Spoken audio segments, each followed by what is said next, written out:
It began, as always, with the desire for power.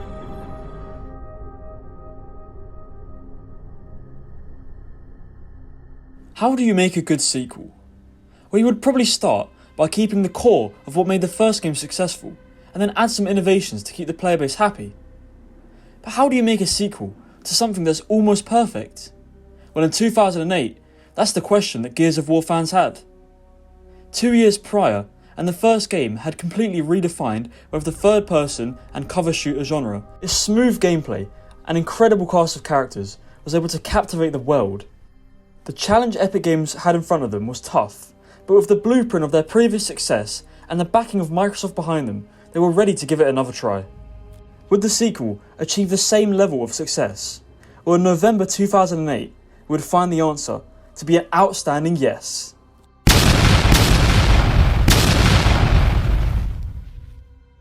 But how did Gears of War 2 manage to become a masterpiece and exceed expectations? Did it innovate on the gameplay? Did it expand on the captivating cast of characters? Or did it provide more memorable set pieces? Well, proceed to storm into the home of the Locust and grab some popcorn as I explain to you how Gears of War 2 did the lot.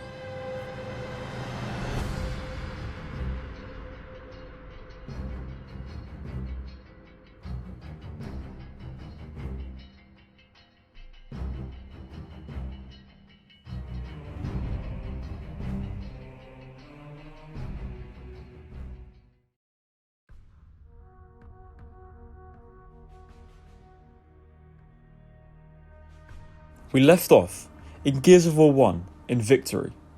We had defeated General Rahm, but the looming threat of Queen Myrrah was then introduced. They do not understand.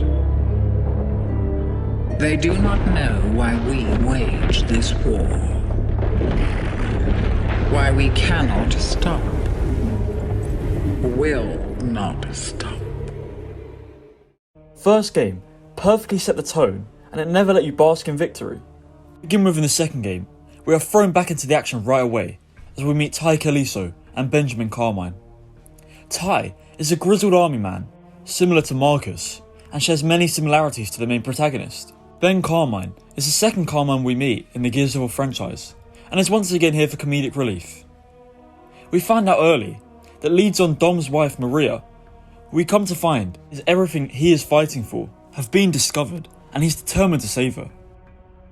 As the good soldier he is, he must stick with the task at hand, which we have just found out is to storm into the home of the Locust, which at this point is completely unknown. We ride out with Dizzy on his tank, that much like the Gears of War series, is over the top and colossal. We then take grind lifts underground as we continue the search for the Hollow. It is there where we come across the riftworm that the Locusts are using to destroy cities. Before we know it, we are attacked by locusts, but fortunately enough for us, Cole is able to rescue us. Marcus, is that? Gotta be.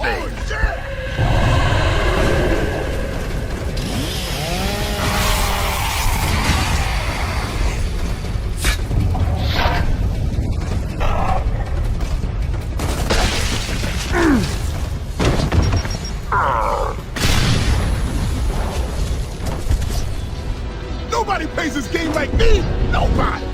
Cole! We help him to rescue Baird, and now all the homies are back together once again. Woo!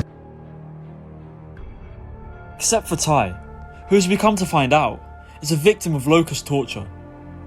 This man who was shown to us as unbreakable at the start of the game has finally been broken by the locust, and does this to escape the pain. Ty! No! Looking at this key part of the game, we feel many emotions. Firstly, sadness and horror at what happened to Ty, but also fear of what the Locust can do. After all, if they can do this to Ty, then surely they can do it to the rest of the crew. As we escape by helicopter, we lose yet another comrade, although in more comedic circumstances, as Benjamin Carmine falls out of the chopper into the mouth of the riftworm, right before we are also eaten by the giant beast.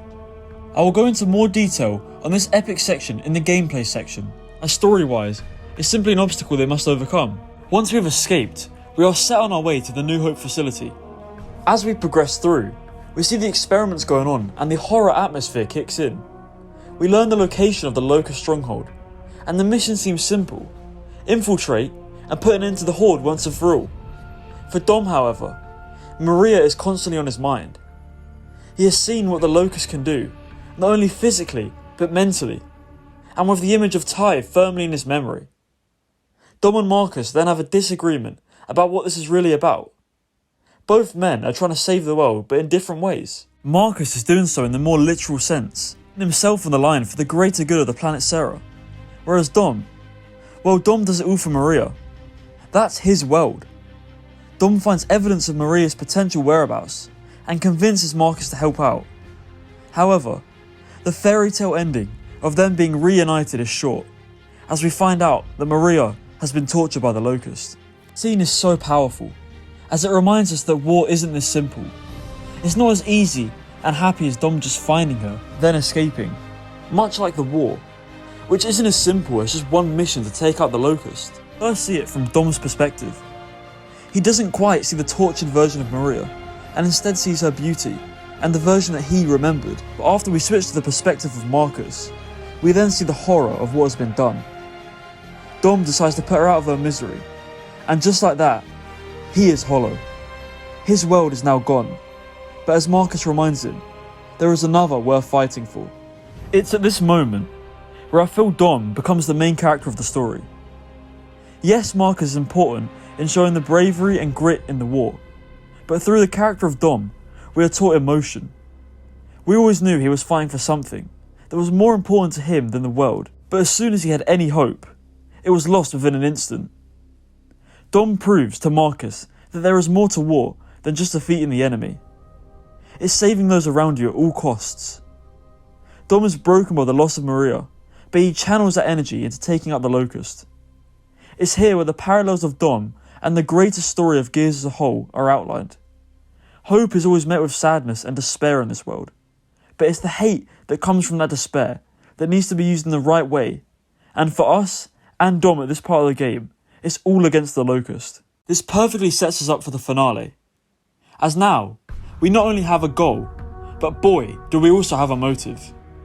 We travel through the whole Hollow, fighting off hordes of Locusts, and even a giant Leviathan, until we finally reach the Queen. She lectures us about how she will eventually win, and before we can do anything, newest recruit, Scourge, is sent to finish us off. After an epic battle sequence, we take him out, but we are tasked with our final mission, to flood the Locust Hollow. We go in planning to do this using a light mass bomb, but instead, we use the Hammer of Dawn to take out a Lamb and Brumac and destroy Jacinto, once and for all. A thrilling end, but one that leaves us with more questions than hope. Where is Queen Myrrah, and what is her plan next?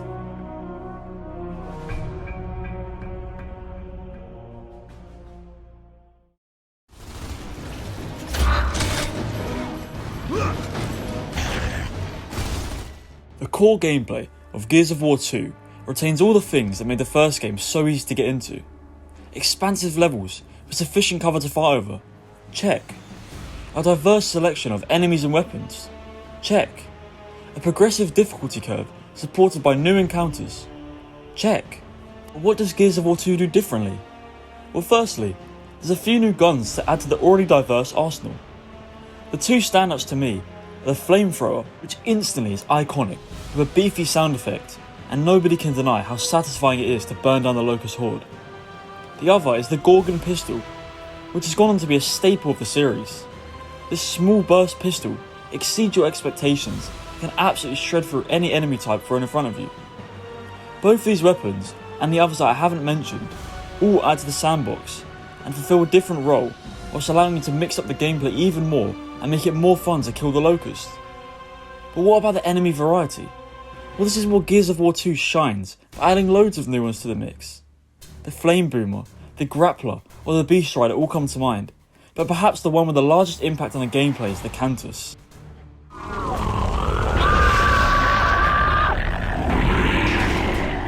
The Cantus carries the new Gorgon pistol, but also comes with the ability to revive Locusts that you've already eliminated.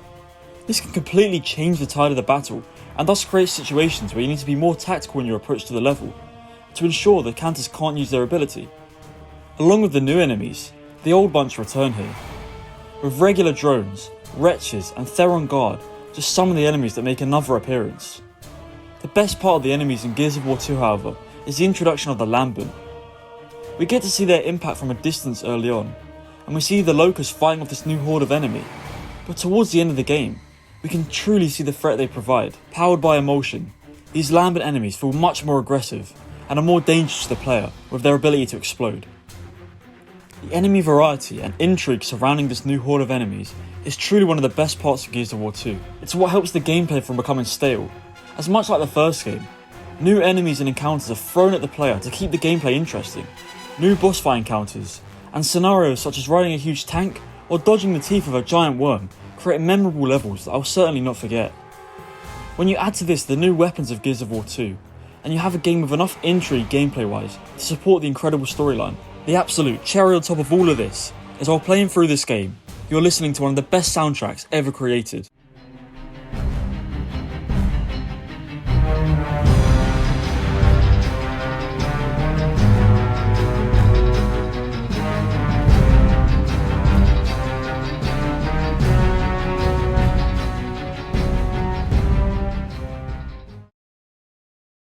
Hearing these tracks play at the perfect time, depending on the situation the characters are in, really adds to the emotion, whether we are meant to feel sadness, or feel the epic scale of the war we are in.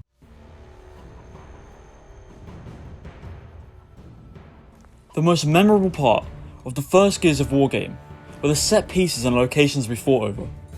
Emulsion tunnels and a moving train stand out as iconic, so the expectations for Gears of War 2 were high, but it certainly overachieves in this aspect. Like the first game, we start off in a city area and experience that intense city warfare, but in no time, we are riding a giant tank, firing off insane amounts of Locust Horde. But oh wait, now we're traversing our way through a cavern lit up by unearthly plants. I mean, this is all in the first chapter and a half of the game. If this wasn't enough, then this happens.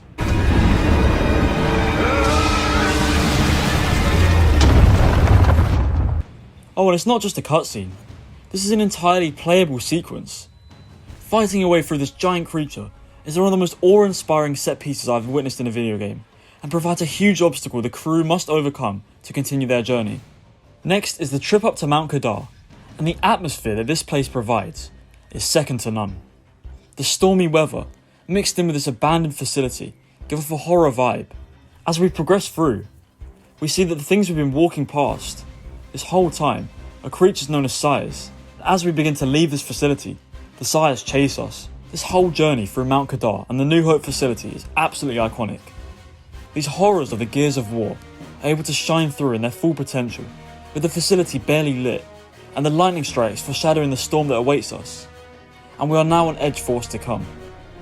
But if there was ever a place on planet Sera that needed no introduction, it would be the Hollow. This forbidden land is the home of the Locust, and even daring to go close feels intimidating and downright wrong. But our heroes must go in. We are met with a stunning architecture, instantly making you question how long they've really been down here. This isn't no old base. No. This is a masterfully crafted subterranean city that one can only imagine its true expanse. The sheer feeling of finally being in enemy territory for the first time is unnerving. What traps, threats, and secrets lay ahead? Well, as much as you may want to turn back when first entering, the only way to win this war is to go even deeper. And thus, we reach the pinnacle of Locust architecture, the structures surrounding Queen Myrrah, which are horrifying and alluring simultaneously. It's this juxtaposition between humans and Locusts that is seen in this very act. We knew the Locusts were a threat. We knew the war was well and truly in full flow. But right here is when we realise Delta Squad is doomed. Jacinto is a city waiting to crumble, but the Hollow is shimmering in glory. Delta Squad is an emotionally drained mess, but Queen Myrrah is basking in success. Humans are doomed to fail, and the Locust destined to win, to take the surface as their own. All of that feeling, that emotion, is gained through simply observing the Hollow. This culminates in the final siege of the Locust, surrounded by emotion, and a new threat looming, and that is the Lambent.